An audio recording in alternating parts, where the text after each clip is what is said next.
예, 저희가 내가 살아온 그 인생을 돌아보면은 굴곡이 심하구나 하는 그런 생각들을 누구나 다 갖고 있을 겁니다. 보통 이제 그룹 상담을 이제 심리치료 상담, 그룹 상담 할 때 자기 인생 곡선을 그려보라는 그런 이제 프로그램이 있어요. 5년 단위로 끊어서 곡선을 그리는 거예요. 5살, 10살, 15살, 20 이렇게 쭉 해요. 해놓고 여기가 이제 중간이에요. 중간에서 1, 2, 3 여기는 마이너스 1, 마이너스 2. 그러니까 5살 때 내가 어디 있었냐라고 묻는 거예요. 또 어렸을 때 학대 받았던 사람들은 어렸을 때 나는 마이너스 10이에요. 이래 여기라고. 그 다음에 좀 큰 다음에 그때는 이걸 이제 행복 지수라고도 부르는데 몇 살 때 내가 얼마나 행복했냐 하는 거를 내가 체크를 해보는 거예요.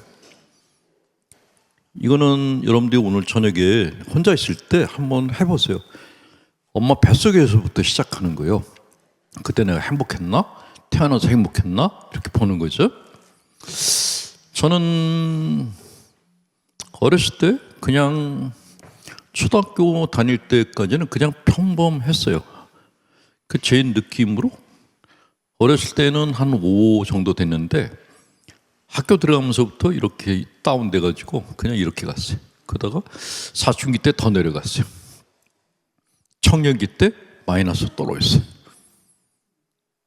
그리고 그렇게 막 바닥을 헤매다가 신학교 들어가서 그냥 이렇게 이 정도. 그러다가 사제생활 10년 차 때 확 떨어졌어요. 완전히 바닥에 떨어져서 이때 이제 자살하려고 다리 난간에 서서 뛰어내리려고 거기까지 떨어져 내려갔어요. 그때가 다시 여기서 이제 상담을 만나게 돼가지고 상담을 만난 다음부터 천천히 올라오기 시작했어요. 그러다가 올라오는 게 2012년도에 아침마당을 딱 만나면서 그때부터 갑자기 확 올라가기 시작했어요. 그러다가 다시 이렇게 가다가 요 근래에 김영사라는 데서 이제 제 책이 하나 나왔거든요. 그 책이 다시 저를 다시 이렇게 올려주고 있어요. 그러니까 나이가 70이 넘어서 다시 두 번째 인생을 살고 있다는 느낌을 받고 있어요. 제가 이런 얘기를 하는 이유가 한국 사회에서 지금 40대들이 너무 많이 자살을 하고 있어요. 40이 죽기는 너무 아깝다는 거예요. 제가 쓴 책에 제 어린 시절부터 자살할 때 이야기까지 다 이제 거기에 기록을 했는데, 사제로서 사는데 술을 굉장히 많이 마셨거든요. 알코올 중독 증세가 있었는데 당연히 신자들이 싫어하죠. 근데 신자들이 싫어하는 건 둘째고 내가 나 자신을 볼 때 너무 싫은 거예요.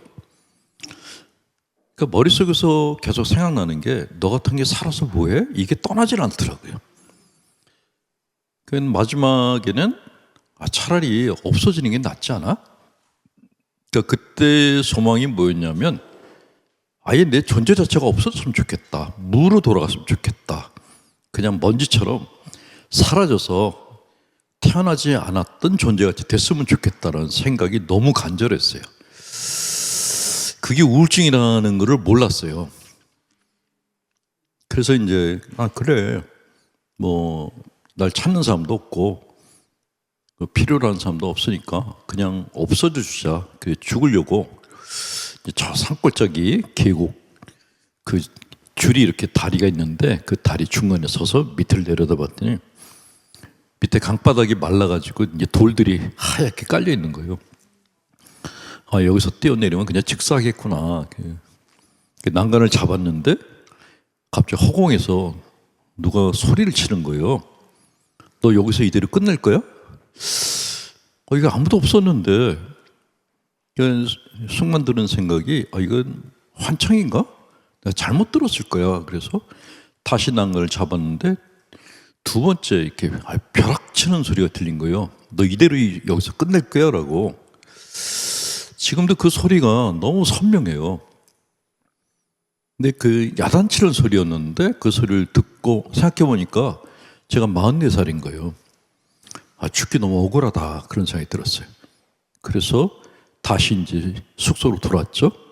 돌아와서도 계속 자살에 대한 충동을 느꼈는데 그때 이제 후배 신부가 형 그러지 말고 상담 좀 받아봐 그러더라고요. 상담을 받기 시작하면서 그 제 인생이 완전히 바뀌어버린 거예요. 왜 그렇게 내가 나를 갖다가 죽이고 싶어 했나 그랬더니 내가 나를 그렇게 미워한 거예요. 똑같은 죄 짓고 사는 놈, 뭐 쓸모없는 놈, 그 생각이 늘 머릿속에 떠나지 않았는데 그 생각이 뭔가 그랬더니 그게 사람 마음 안에 있는 서식하는 뱀이었어요. 그러니까 우리가 보통 악을 뱀이라 그러잖아요. 우리는 많은 생각들을 한다 그러는데 그 생각이 내가 만든 생각이 아닌 것들이 있어요. 특히 외부에서 들어온 생각이 있는데 프로이드가 사람의 마음 안에는 슈퍼에고, 에고, 이드 세 개가 있다 그랬어요.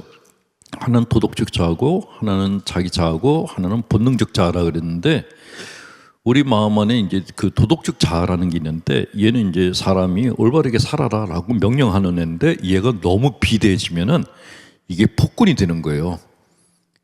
그래서 이게 비대해지면서 내 자아를 노예로 만들어요. 너 그러고 네가 사람이야? 너 잘 죽는 게 나아. 걔가 옆에서 소리를 치는 거예요. 우울증이나 불안증에 걸린 분들이 되게 걔한테 시달리고 사는 분들이에요. 제가 그거를 상담을 하면서 처음 아는 거죠. 그 이후로 걔를 쫓아내는 작업을 하기 시작했는데 제 안에 있는 걸 갖다가 이제 쫓아내면서 보니까 걔한테 시달리는 사람이 너무 많은 거예요. 그래서 각 모든 사람 마음 안에 있는 그걸 잡아내야겠다. 이거는 암덩어리예요. 근데 이놈들이 얼마나 교활하냐면 자기가 하느님인 양이에요. 어떻게 양심이 있는 것처럼.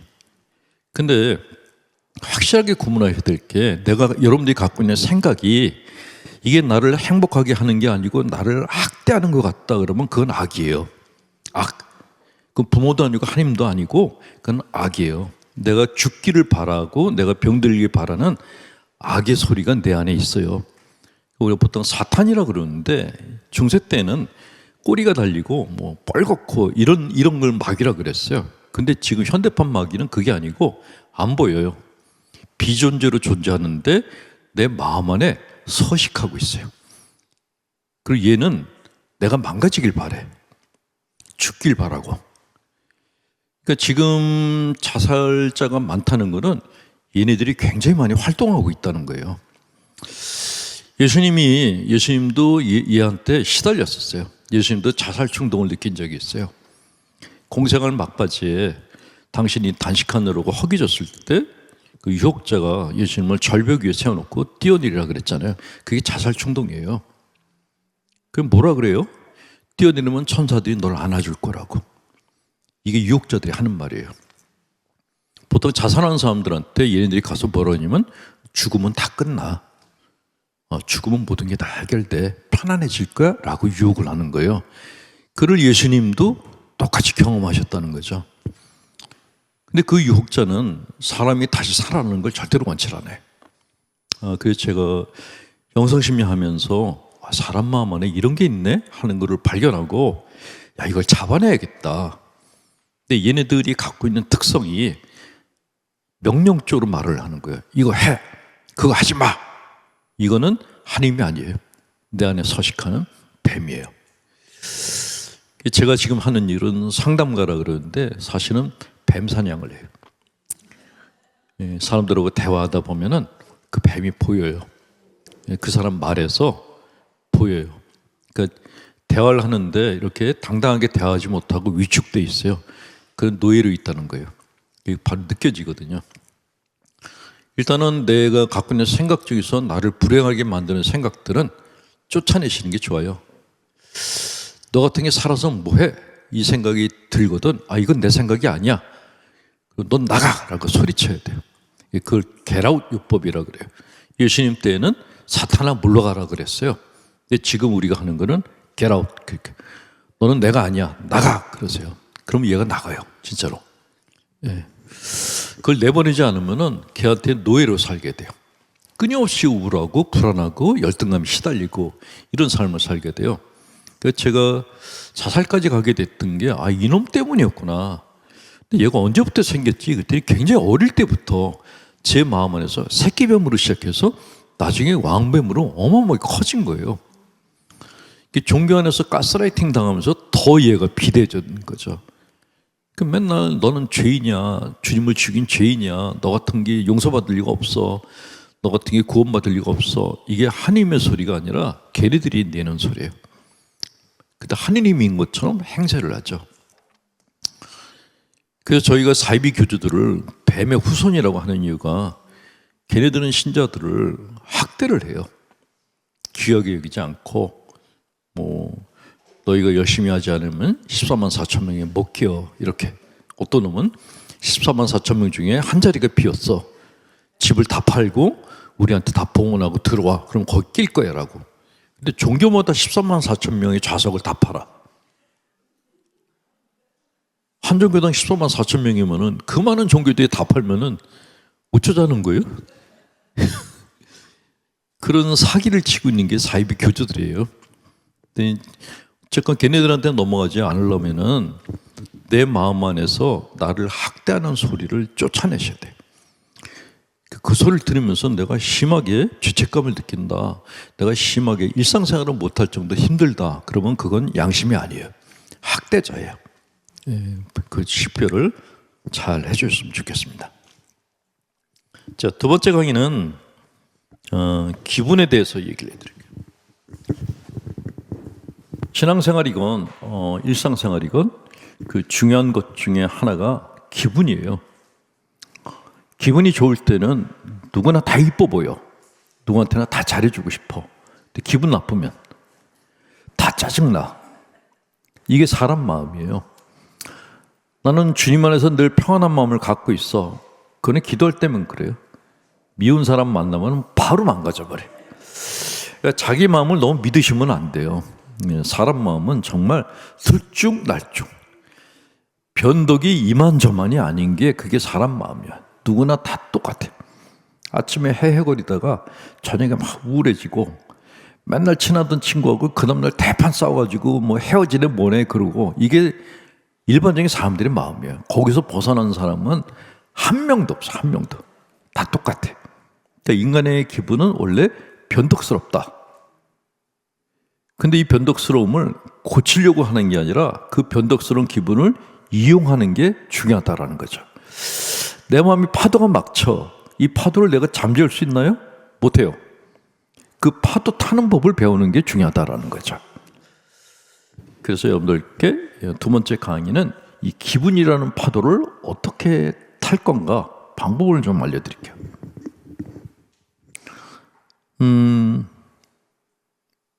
뭘 그렇게 열심히 쓰세요? 지금 쓸만한 얘기를 하나도 한 게 없는데 계속 필기를 하셔서 그냥 쓰는 거예요? 어디 가서 다시 재탕하시려고? 결혼하셨어요? 배우자 살아계세요? 예. 부부싸움 해보셨어요?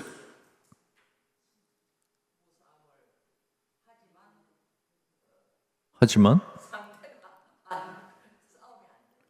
싸움이 안 돼요? 왜요? 남편이 말을 안 해요?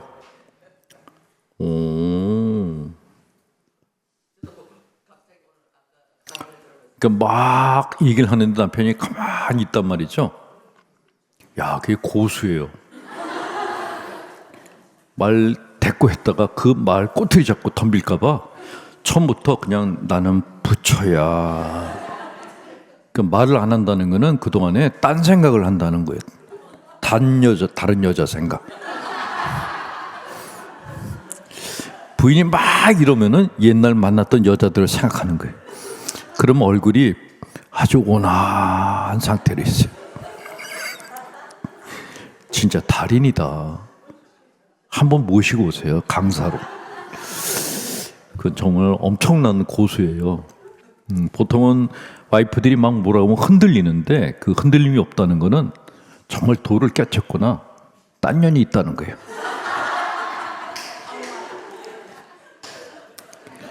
이러면 이제 집에 가서 대판 싸움이 또 나는 거지. 그 신부가 그러는데 네가 여자가 있다고 그래 싸워 그러면서. 자, 부부싸움을 하고 나면은 보통 기분이 나쁘죠. 그 기분 나쁜 게 시간이 얼마나 갈까요? 부부싸움 하고 난 다음에 기분 나쁜 시간 얼마나 걸릴까요? 자, 자매님은 싸우고 난 다음에 기분이 나쁜 시간이 얼마나 가요?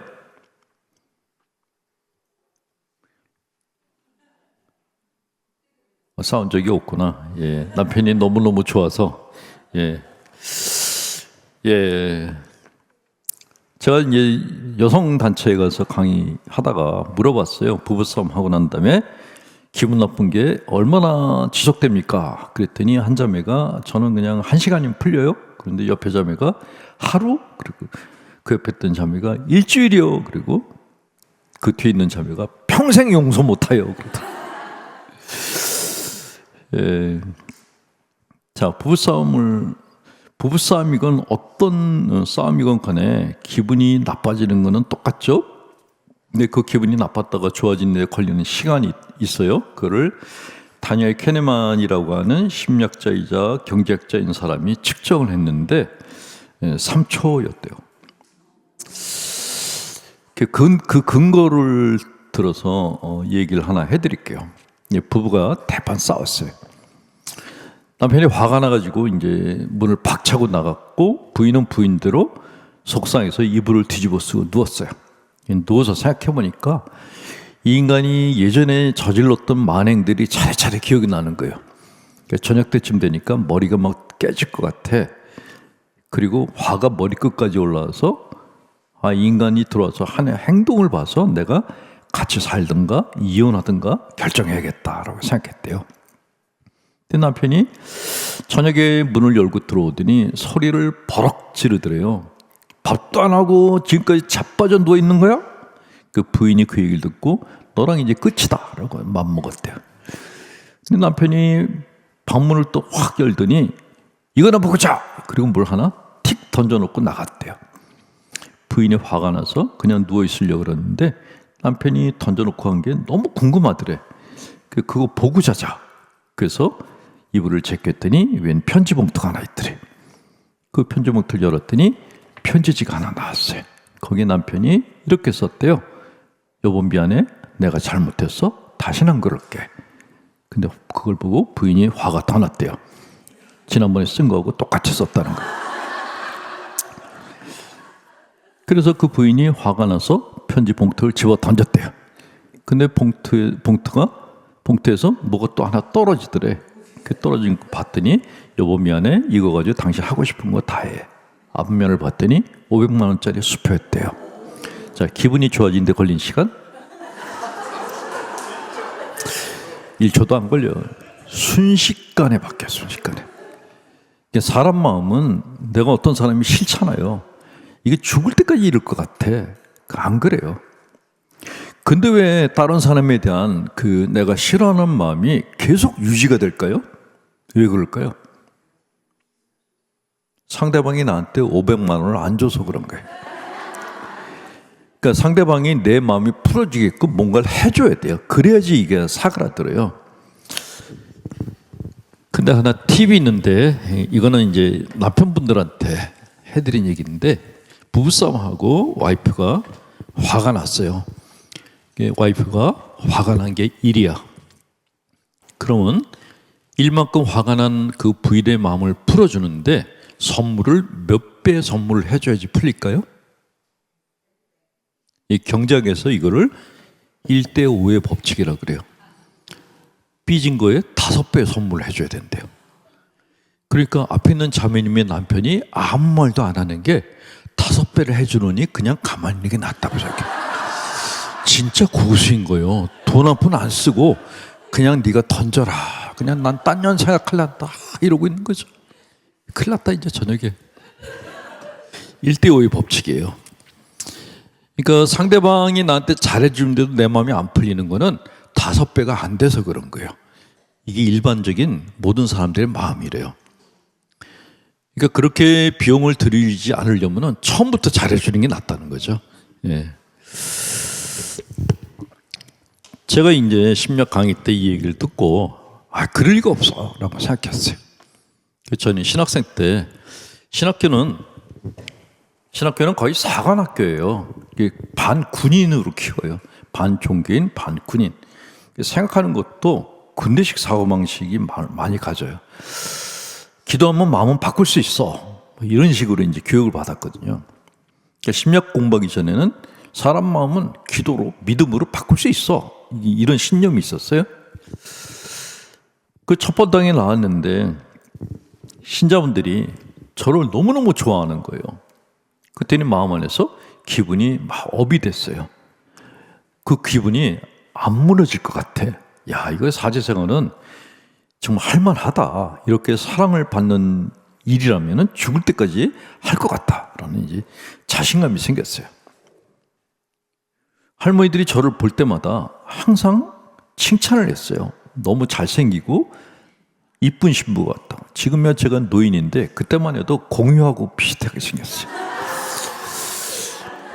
공유라 그러면 이렇게 비웃더라고. 네, 그때는 뭐 날창날창하고 정말 젊고 잘생겼을 때였거든요. 할머니들이 와가지고 대놓고 성추행을 하는 거예요. 손을 만지작거리면서 죽은 영감하고 똑같아. 어떤 영감님은 공둥이만 주면서 공둥이가 뽀송뽀송해. 근데 그때는 그게 성추행이라는 생각이 안 들고 그냥 할머니들이 외로워서 그런가 보다. 그냥 내 한 몸 내드리리 그러면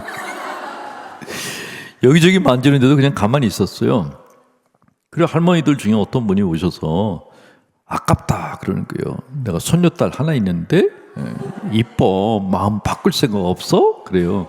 그때마다 뭐 그런 얘기 하시냐고 그러는데 사제관이 내 방에 들어서 거울 보면 그래 내가 봐도 아깝다. 그렇게 이제 너무너무 이제 즐거운 시간을 보냈어요. 그 어느 날 그 미사가 끝나고 또 할머니들이 와서 막 또 아깝다 그러는 거예요.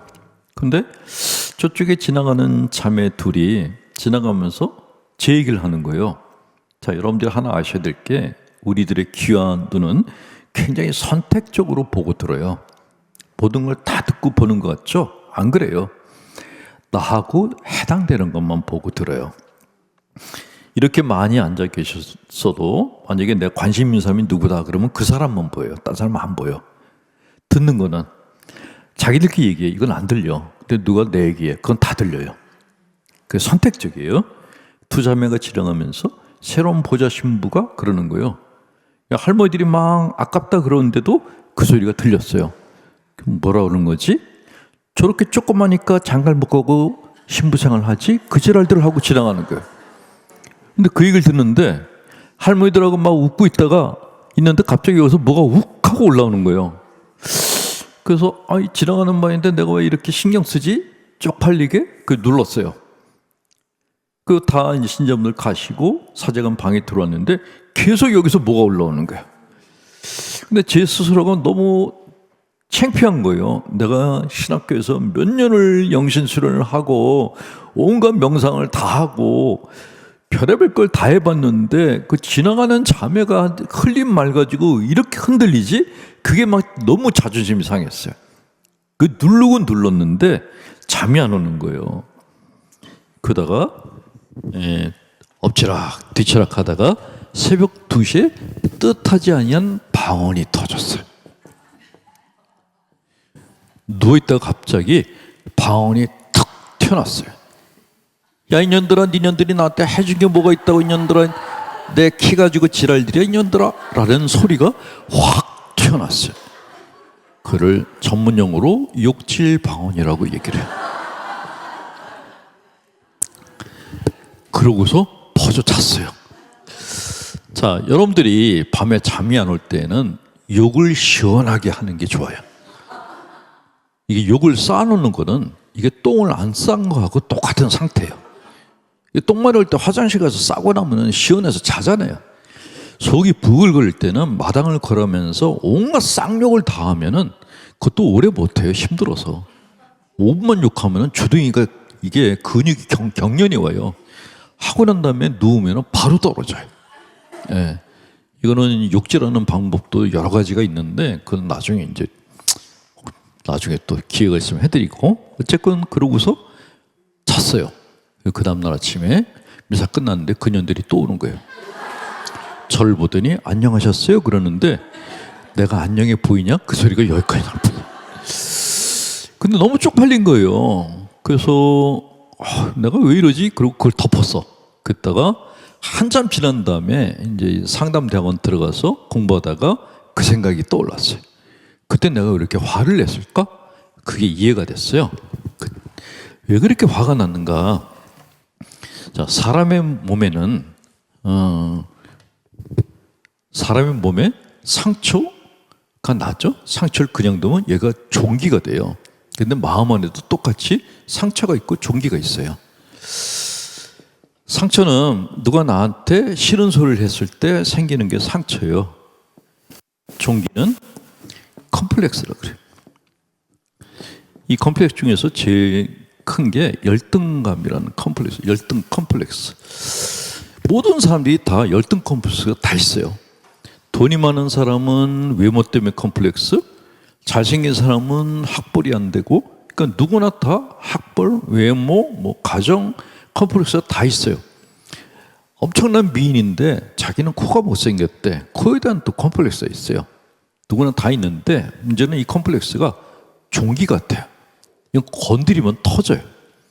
저는 키에 대한 컴플렉스가 있는데 그걸 건드린 거예요.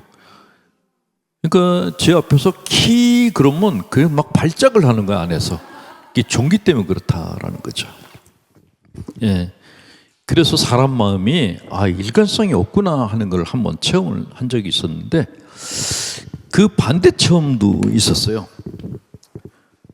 제가 이제 심리학을 상담과 훈련 받고 본당을 나갔는데 신간 나오고 거의 한 2주간을 거의 매일 인터뷰 강의를 했어요. 어저께 3시간 인터뷰하고, 그러니까 완전히 요새 지금 강행군하고 이제 오늘이 마지막 강의고 내일 상담 하나 하고 추석 중앙아시아 갔다가 돌아와서 또 인터뷰하고 계속이에요. 그래서 지금 목이 약간 가셔서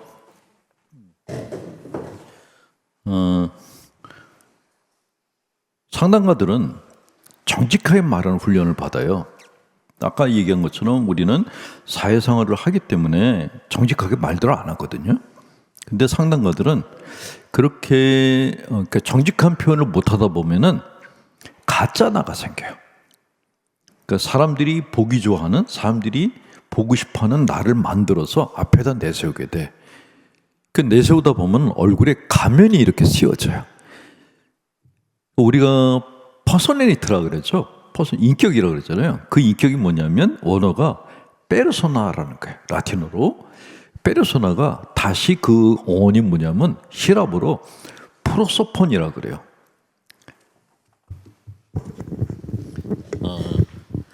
이게 처음에는 이제 퍼스널리티 그러는데 이게 라틴어 언어로 페르소나 그래요. 근데 이게 다시 히랍어 그러면 프로소폰이라 그래요. 제가 이렇게 영어, 라틴어, 히랍어를 쓴 이유는 내가 그렇게 쉬운 사람이 아니다라는 것을 강의는 쉽게 하지만 학식이 높다는 걸 알려드리려면 적어도 3개 국어전은 써야 돼. 네, 그리고 히랍어를 쓴 이유는 히랍어는 아무도 몰라요. 스펠링이 맞는지 틀린지 모르고 히랍어를 딱 쓰면은 자세가 다 바뀌어. 와, 이렇게. 네, 사기칠 때 히랍어를 주로 많이 써요. 자, 프로소폰은 뭐냐면 가면이에요, 가면. 그러니까 히랍 사람들이 연극할 때 가면 쓰고 있거든요. 그게 인격이에요. 그러니까 인격이 좋다라는 거는 다른 사람들에 보여주는 가면을 잘 썼다라는 거예요.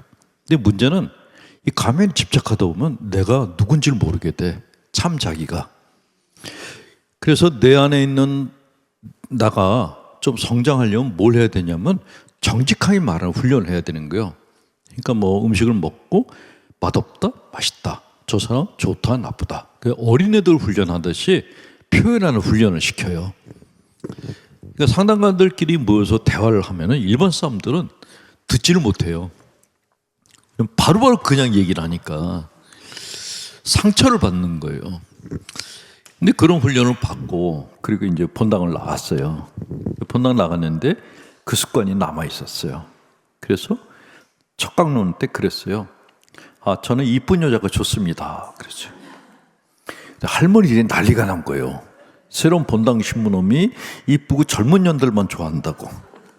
그런데 그냥 그 다음 주에도 저는 이쁜 여자 좋습니다. 깨끗하게 화장하고 이쁜 옷을 입고 오는 사람이 좋습니다. 그랬어요. 근데 한 달 있다가 할머니들이 화장을 하고 나타나기 시작했어.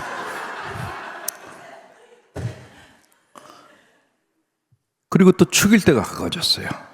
죽일 때 그때도 또 정직하게 얘기했어요. 나는 교우분들이 기도해 주는 것보다 현찰이 더 좋습니다. 그랬어요. 기도는 이게 했는지 안 했는지 내가 확인할 길이 없지만 현금은 내 손에 있는 거는 확실히 확인할 수 있기 때문에 저는 현금을 주시는 게 좋습니다. 그랬더니 또 난리가 난 거예요. 전에 신부님은 돈은 됐고 기도만 해달라고 그랬더니 새로운 신부는 돈만 밝힌다. 근데 어느 본당이나 본당을 가면은 그 본당 신부 킬러들이 하나씩 있어요. 따라다니면서 잔소리를 해. 근데 그 본당에도 그런 킬러가 하나 있었어요. 자매인데 따라다니면서 잔소리를 하는 거예요. 전에 신부님은 기도를 했는데 신부님은 맨날 노래방 가서 살고, 전에 신부님은 술도 안 먹고 그랬는데 신부님은 맨날 술만 처먹고, 따라다니면서 그래. 그래서 전혀는 왜 개신교를 안 가고 날 따라다니지? 막 너무 성질이 났는데, 근데 그 자매가 이제 축일날 제가 돈을 주는 게 좋다 그랬더니 또 따라와가지고 축일 때 그런 거 달라는 사람이 어딨냐고 막 또 지랄을 해요. 그랬더니 봉투를 하나 띡 주는 거예요. 뭐냐 그러니까 내가 신부님의 회개를 위해서 기도를 했다는 거예요. 진짜 버리고 싶었는데 사람들이 보고 있어서 할수록 주머니에 넣었어요. 그래서 저녁에 자려고 이제 옷을 벗고 주머니 정리를 하는데 그게 나왔어요. 쓰레기통에 버릴까? 그러다가 아니야, 그래도 내용을 보고 보자. 그래서 꺼냈더니 자매가 썼어요. 신부님의 회개를 위해서 기도합니다. 미사 몇 번, 묵주기도 몇 번. 그러면 그렇지. 그리고 띡 벌려고 그러는데 뒤에서 뭐가 또 떨어져요. 봤더니 50만 원짜리 수표가 5장이 있는 거예요. 그 순간 그 자매가 아름다워 보이기 시작했어요. 사람의 마음은 내가 미운 사람인데도 그 사람이 나한테 잘해주면 바로 바뀌어요. 바로. 예. 그러니까 자기 마음을 자기가 믿으면 안 돼요. 난 끝까지 이 사람 미워할 거야? 안 그래요. 순식간에 바뀌어요. 순식간에. 예. 저 사람은 비호감이야. 근데 그 사람이 나한테 정중하게 인사하면은 바로 호감으로 바뀌어. 그게 우리 마음이에요. 그러니까 내가 누구를 미워하거든 그거 가지고 고해상사 좀 보지 마세요. 지겨워 죽겠어. 누구를 미워한 게 몇 번, 뭐 머리에 쥐가 나. 예, 그 미워하는 감정은 그거는 순식간에 바꿀 수 있는데다가 미워하는 감정을 갖고 있다는 것 자체가 굉장히 힘든 일이에요. 고행을 하는 거기 때문에 고해상사 안 보셔도 돼요. 아까 처음에 고해상사 얘기가 나왔는데 제가 본당에 있을 때 신자들이 많았거든요. 고해사 앞에 할머니들이 줄을 쫙 서 있는 거예요. 미사는 해야 되는데. 그래서 할머니들 다 오시라 그랬어요. 그래서 제가 나가서 이 중에서 대제 주음반들만 고해사 보시라고. 제가 얘기하는 대제는 이런 겁니다. 살인, 간음, 사기, 이거 셋 지은 분들만 남으세요. 다 들어가시더라고, 다. 그래서 나는 해결됐다 그렇게 생각했는데 밥 먹을 때 보자가 그러는 거예요. 아, 신부님, 그 할머니들이 저한테 다 오셨어요. 어쨌거나 간에 제가 미사 전에 고해소에 있으면 아무도 안 들어오는 거예요. 제 고해소에 들어왔다는 건 간통을 했거나 사기를 쳤거나 살인한 놈이거든요. 아무도 안 들어왔더라고요. 그래서 아주 편안한 본당 신부 생활을 했었어요. 보자들만 죽어났죠. 자, 기분은 순식간에 바뀐다고 그랬죠. 근데 문제는 내가 기분이 나쁠 때 우리는 흔히 생각하기를 다른 사람이 내 기분을 풀어줘야 된다고 생각해요. 그러니까 상담소에 올 때 남편 때문에 마음이 안 좋아요, 자식 때문에 마음이 안 좋아요, 그런 얘기하는 분들이 많은데 그 얘기는 뭐냐면 저 인간이 나를 기분 좋게 안 해줬어요 하는 거예요. 공주병이에요. 아니 왜 남편이나 자식이 나를 위해서 헌신을 해야 돼요? 그럴 이유가 없죠. 그러면은 어떻게 해야 돼요? 그럴 때는 내가 내 기분을 업 시켜주는 게 중요해요. 그러니까 사람이 자기 기분을 갖다 좋게 만드는 거는 시간과 비용에 따라서 여러 가지 것들이 있어요. 그거를 목록을 만드실 필요가 있습니다. 자, 그 목록의 이름을 심리학자들은 행복 목록이라고 그럽니다. 자, 그래프를 그려보세요. 여기가 돈이야, 돈 들어가는 거. 여기가 시간이에요. 자, 시간 적게 들이고 돈도 안 들어가는 방법들이 있어요. 돈도 별로 안 드는 방법. 그게 뭐냐면은 우리 몸에 5가지 오감이라는 게 있거든요. 오감. 자, 우리 신체 부위에는 5군데 구멍이 있어요. 어디일까요? 구멍. 눈구멍, 콧구멍, 귓구멍, 입, 똥구멍. 그렇게 5군데가 있어요. 이 5군데 신체 부위가 왜 중요하냐면은 이 부위가 신체 외부와 내부가 만나는 경계선이에요. 그러니까 우리가 갖고 있는 모든 쾌락세포가 거기 다 집중적으로 포진돼 있어요. 그래서 우리가 음식을 먹으면 맛있다 그럴 때 얘가 맛있다 그래요? 얘가 맛있다 그래요? 얘가 맛있다 그러는 거예요. 이 쾌락세포가 여기 있어서. 좋은 음악을 들으면 얘가 즐거워요? 얘가 즐거워요? 좋은 음악 들었는데 엉덩이가 즐겁다는 분은 한 분도 없어요. 다 얘가 즐겁대요. 그러니까 이 5군데 구멍을 즐겁게 해주는 게 그게 기분을 전환하는데 첫 번째 단계 방법이에요. 자, 1번이 눈. 우리 눈은 참 신기해요. 눈은 2가지가 있어요. 하나는 내 몸에 붙어 있는 유관이 있어요. 유관은 신체 부위에 붙어 있는 눈이죠. 근데 유관보다 더 중요한 게 있어요. 그거를 심안이라 그래요. 마음의 눈. 내가 누구한테 관심이 생겼어. 그거는 유관이 보는 게 아니라 심안이 보는 거예요. 내 마음이 거기에 가서 꽂혔어요. 내가 누구를 미워해. 그거는 유관이 보는 게 아니라 마음의 눈이 가서 꽂힌 거예요. 유관은 내 눈앞에 안 보이면은 생각을 안 해. 자, 여러분들이 누가 미워요. 근데 미운 사람이 내 앞에 없어도 미워요. 보여. 그게 뭐가 보는 거죠? 심안이 보고 있는 거예요. 육안은 안 보이는데 마음의 눈은 걔를 보고 있어요. 그러니까 마음 안에서 미움이 가시질 않는 거예요. 그러니까 눈이 갖고 있는 역할은 본다라는 거예요. 보다.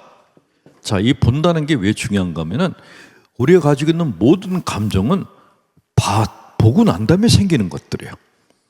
감정이 먼저가 아니라 보는 게 먼저예요. 그러니까 좋은 사람 보면은 좋은 감정, 싫은 사람 만나면 싫은 감정. 감정이 항상 두 번째예요. 그럼 미운 사람에 대한 감정을 없애려면 어떻게 해야 되죠? 미운 사람을 안 보면 되는 거예요. 아주 간단해요. 생각을 안 하면 되는 거예요. 근데 생각을 안 하면 되는데 찾아와가지고 내가 미운 사람 때문에 힘들어 죽겠어요. 어떻게 하면 좋을까요? 보지 마세요. 그러면 그거 말고 좀 더 편한 방법 없어요. 그래요. 없어요. 안 보면 되는 거예요. 성당 가서 주님 제 마음 안에는 미운 감정 없애서 기도를 해봐야 소용이 없어요. 왜냐하면 예수님이 도와주고 싶어도 내가 꽉 잡고 안 놓고 있는 거예요. 여러분들이 누군가를 미워하는 거는 그 미운 사람의 이미지를 내가 붙잡고 있는 상태예요.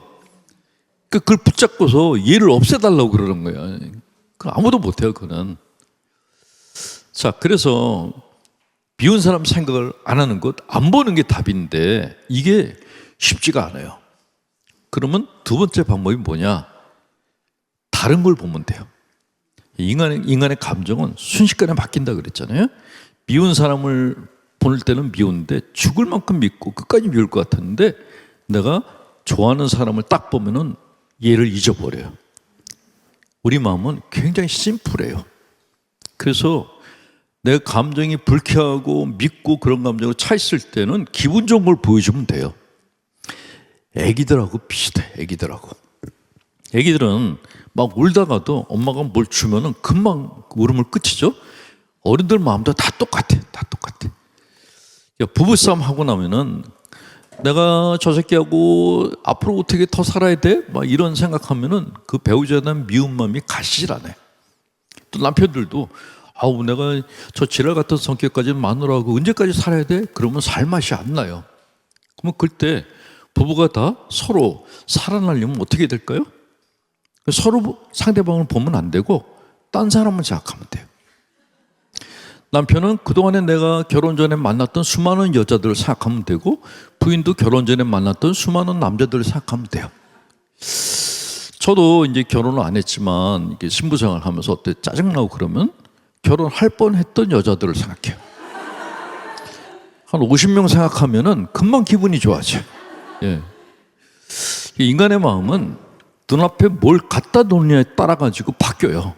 굉장히 심플해요. 그래서 여러분들이 항상 즐거운 마음을 가지려면 내 눈앞에다가 좋은 걸 보여줘야 돼. 그러니까 그림도 제가 경험했던 것 중에 하나가 방안이 지저분하면은 눈이 그걸 보고 짜증이 나기 시작해요. 내가 사는 집은 카페같이 만들어야 돼요. 쓰레기 같은 건 눈에 보이면 안 돼요. 쓰레기가 쌓여있으면 눈살이 찌푸려져요. 짜증이 나고 식구들한테 화를 내게 돼. 카페같이 만들어 놓는 게 제일 좋아요. 저는 사제관 안에다가 싸구려 명화를 사다가 다 도배를 해놨어요. 예. 어떤 때는 그 바닷가 그림 같은 것도 그것도 붙여놔요. 그 그림을 보는 동안에는 내가 바닷가에 와 있는 것 같은 착각이 일어나요. 그런 착각을 일으키는 것이 중추신경이라는 게 있어요.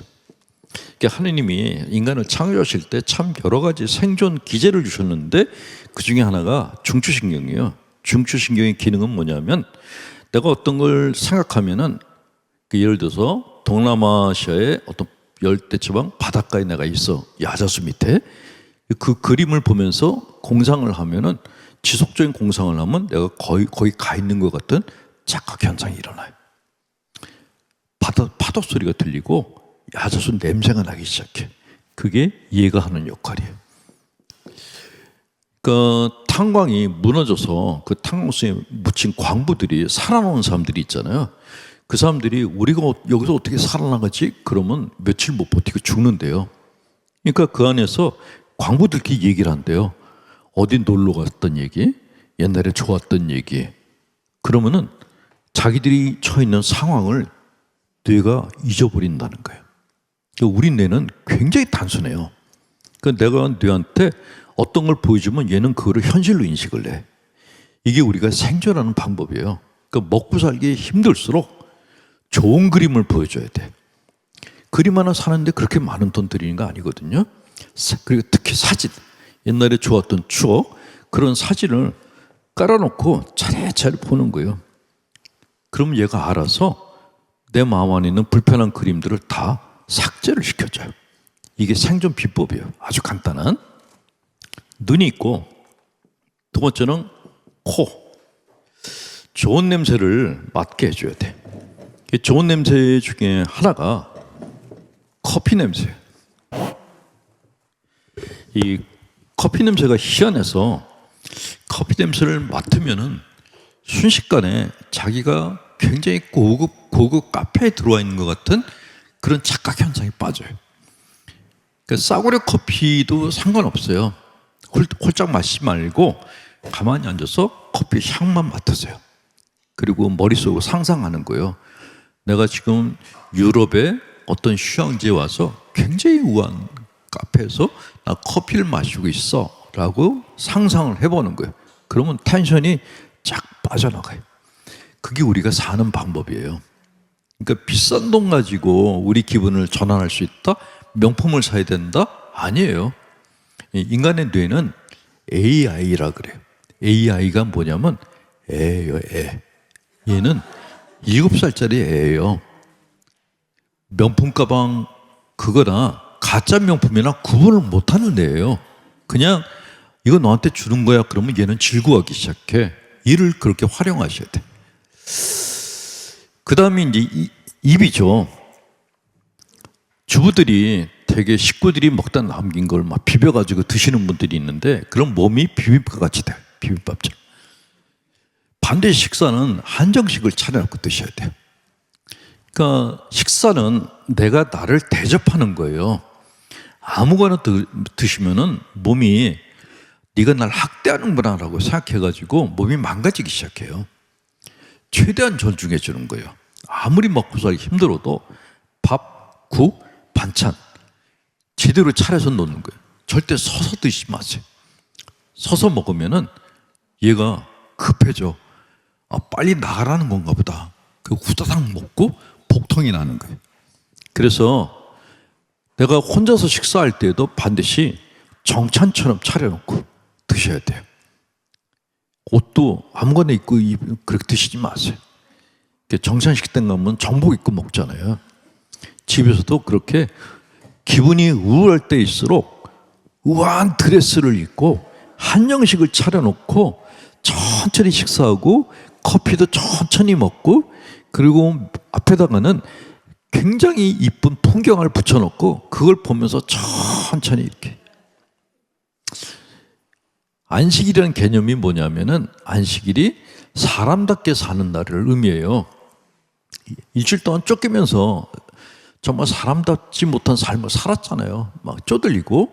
근데 그렇게 계속 살게 되면은 금방 망가져요. 그걸 제동을 거는 게 안식일이에요. 그 안식일 하루는 귀족같이 살아요. 귀족같이. 우아하고 귀족같이. 일본 신부들한테 일본 신부들의 인생 수칙이 뭐냐 그랬더니 와비사비라고 그러더라고요. 와비사비.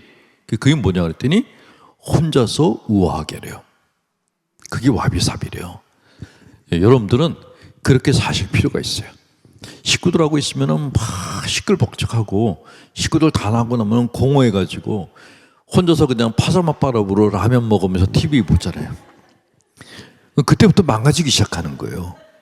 그러지 마시고 식구들 다 없을 때에도 집안 다 정리해놓고 테이블 위에다가 한정식 차려놓고 커피도 갖다 놓고 후식도 갖다 놓고 그리고 굉장히 아름다운 음악을 들으면서 천천히 귀족같이 드세요. 자기를 살리는 방법인데 어렵지 않잖아요. 내가 뭐 유럽에 가서 돈 들여가서 거기 가서 먹을 필요가 없어요. 집에서도 가능해요. 가능한 이유가 뭐냐?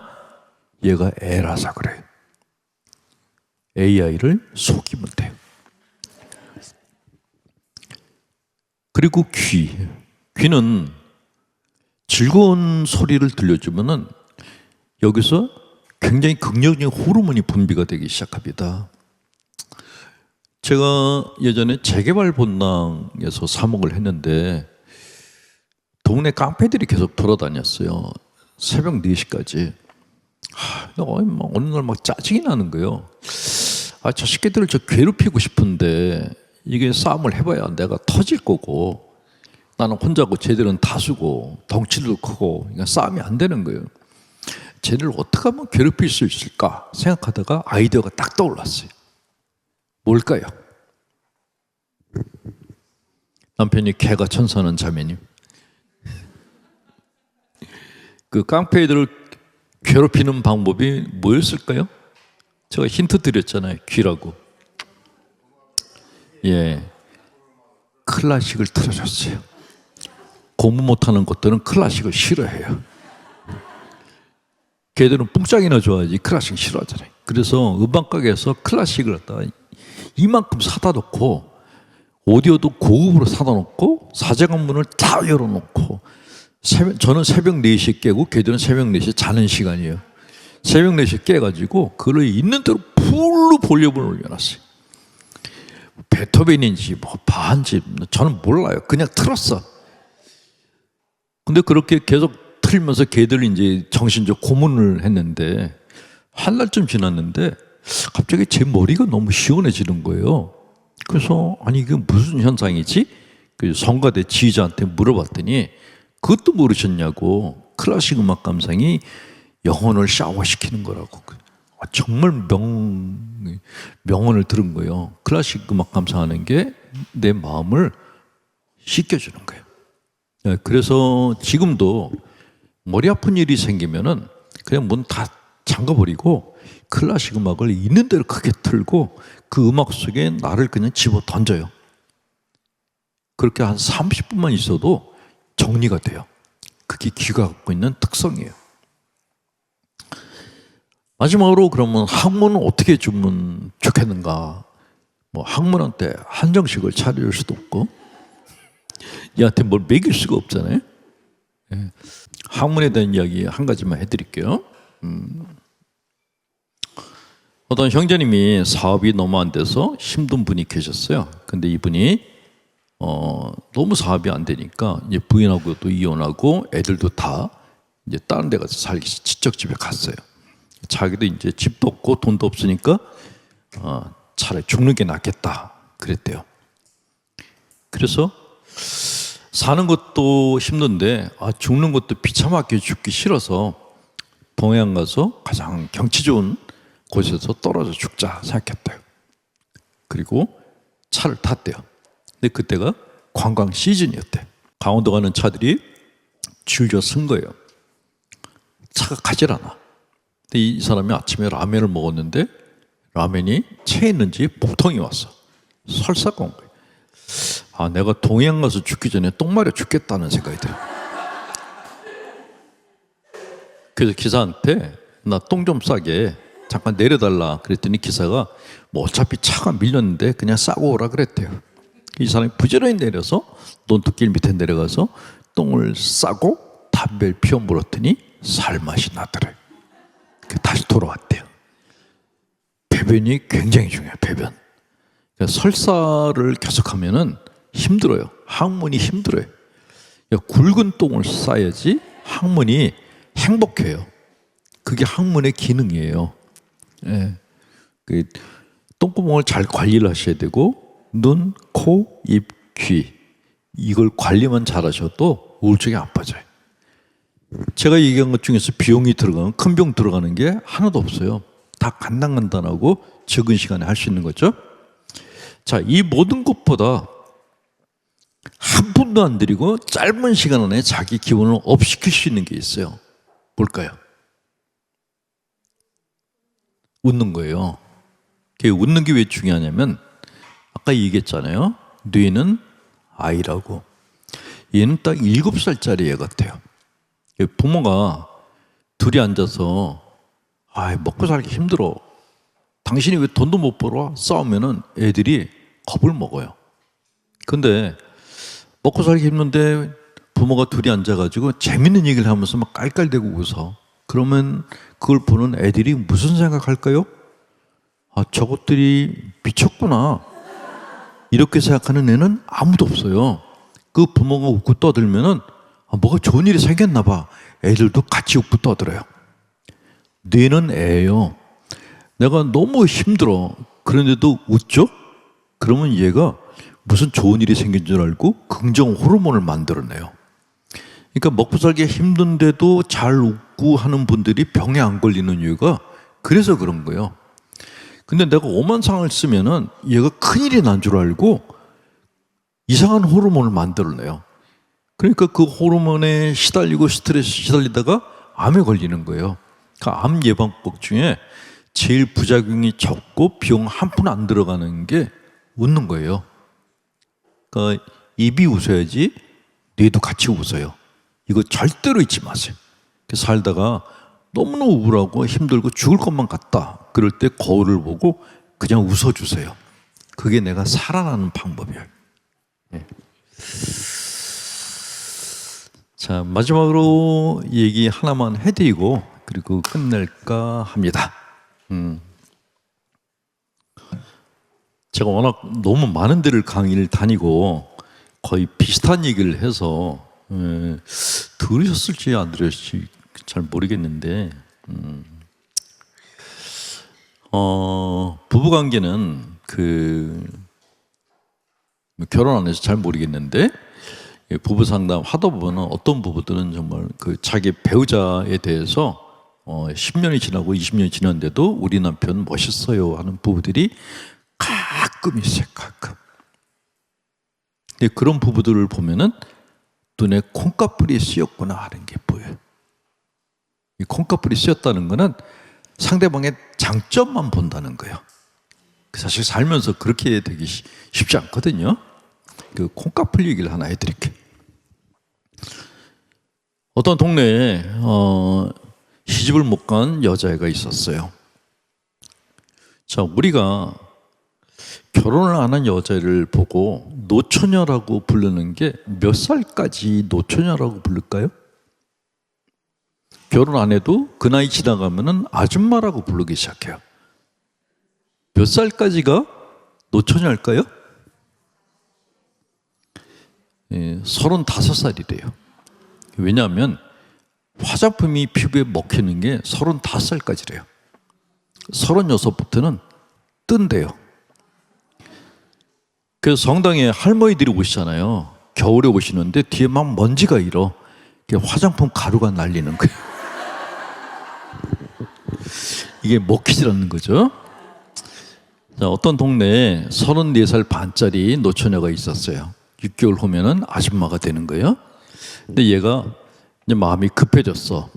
그래서 그동안에 자기가 찾던 남자애들이 생각이 났어요. 그 엄마한테 내가 찾던 애들 중에 결혼 안 한 애가 있으면 좀 소개를 해달라 그랬어요.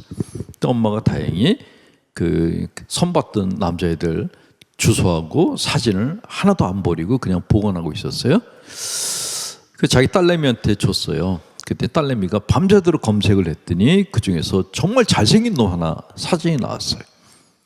내가 어떻게 얘를 몰라봤지? 그래서 엄마한테 얘가 결혼했는지 알아봐 달라. 그랬더니 연락했더니 걔도 결혼 안 했대. 그러면 그 다음날 바로 만나자 하고 약속을 잡아달라 그랬어요. 근데 그때는 약속 장소가 주로 명동의 중국집이었대요. 그 여자애가 12시에 만나기로 했는데 일찍 나가가지고 이제 앉아서 화장을 고치고 있었어요. 좀 있다가 문이 열리더니 키가 훤칠하고 잘생긴 남자애가 하나가 들어왔어요. 그 여자애가 괜찮다 그랬어요. 남자애가 왔는데 매너도 좋고 직장도 좋은 데 다니는 거예요. 여자가 이제 홀딱 반해가지고 이런 애라면 내가 결혼하겠다 그랬대요. 좀 있다가 조그맣고 못생긴 남자애가 또 들어오더래요. 둘이 친구래요. 이 속으로 내가 이런 애랑 선을 안 봐서 너무 다행이다 그랬대요. 셋이서 이제 식사를 하게 됐는데 그 잘생긴 애가 그러더래요. 이 중국집은 짜장면이 굉장히 유명하고 맛있다고. 근데 여자애가 난 싫은데? 그런 생각이 들었어요. 짜장면을 먹으면 이게 번잡한 거예요. 닦아내는 게.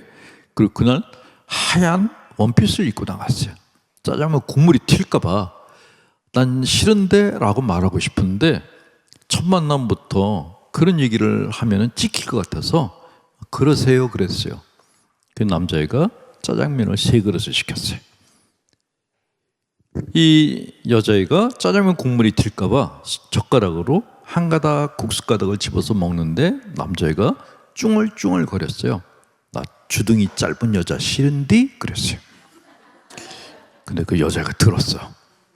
그래서 어떡할까 고민하다가 그래 오늘만 딱 망가지자라고 마음을 먹고 젓가락으로 짜장면을 갖다가 말았대요.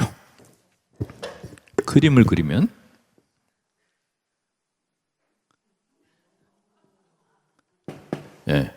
이 짜장면을 젓가락으로 이렇게 말았대요. 그리고 이제 입에다가 집어넣으려고 그러는데 그 남자놈이 또 쭝얼쭝얼 거리더래요. 이렇게 먹성 좋은 사람 처음 봤네? 그랬더니 갑자기 근데 그냥 먹으면 싱겁고 후춧가루를 치면 더 맛있는데? 그러면서 그냥 여기다 후춧가루를 쳤대요. 근데 이 여자애는 후춧가루 알러지가 있었어요. 먹기만 하면 재채기를 해.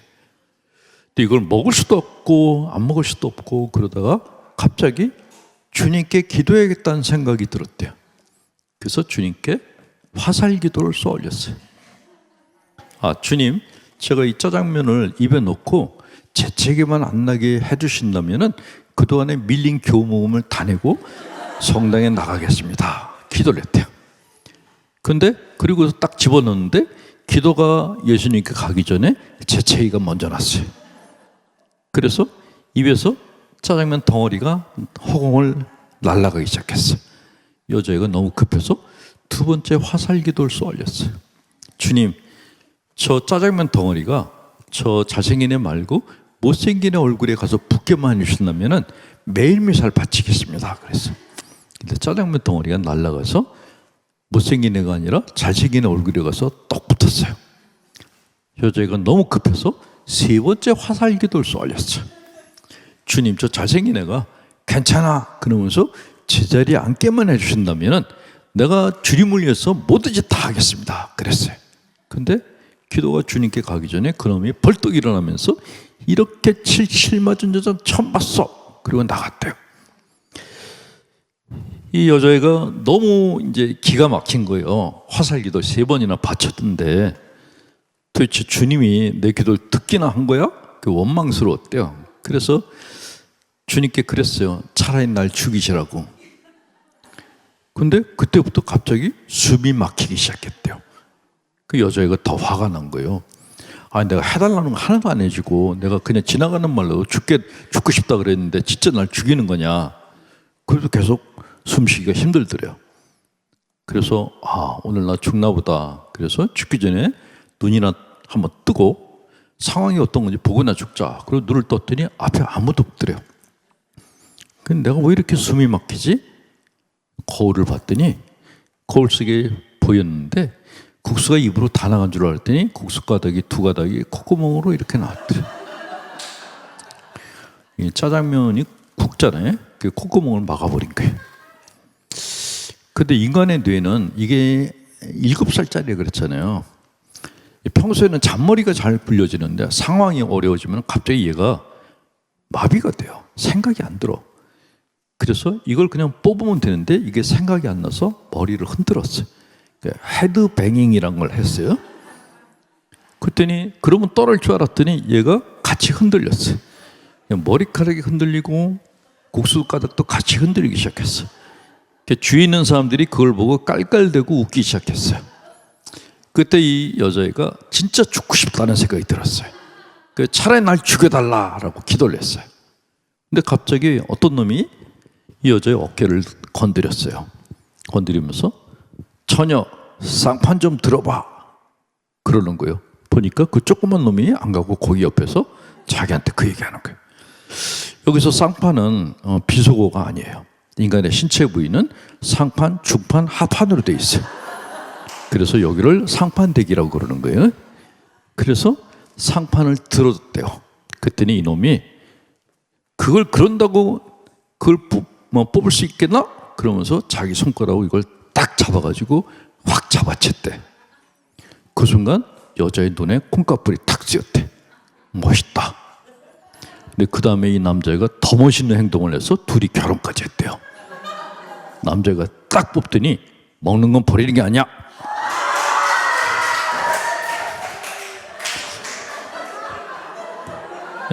저녁 맛있게 드세요.